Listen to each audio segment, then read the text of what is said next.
અમરેલી જિલ્લાના જાફરાબાદ તાલુકાના દરિયામાં માછીમારની તબિયત લથડી હોવાનું સામે આવ્યું છે. તો જાણકારી મુજબ જાફરાબાદના દરિયામાં 37 નોટિકલ માઇલ દૂર બોટમાં માછીમારની તબિયત લથડતા જાફરાબાદ તાલુકા પ્રમુખને આ મામલે જાણ કરવામાં આવી હતી.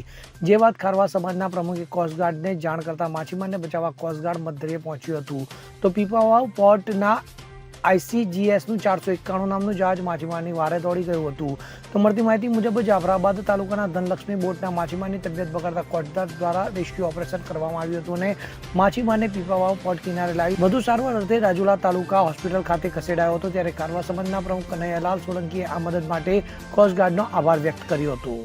જે દરિયાની અંદર 37 નોટિકલ માઇલ દૂર ધનપ્રસાદ નામની બોટ જે મંગાભાઈ ડીસાભાઈ બામણિયાની માલિકીની, તેમાં એક ખલાસી હરેશભાઈ લીમાભાઈ બારિયાને આખું શરીર જકડાઈ ગઈ અને મોઢામાંથી ફીણ કાઢતા મને જાણ કરવામાં આવી.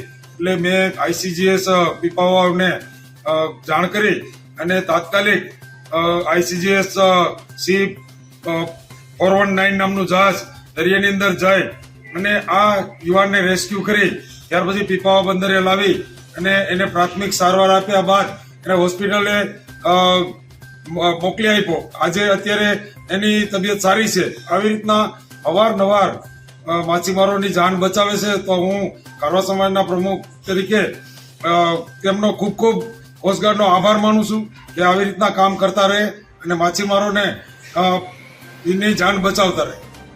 Bureau report CN24 news. હવે જુઓ દેશ દુનિયાની તમામ ખબરો તમારી આંગળીના ટેરવે.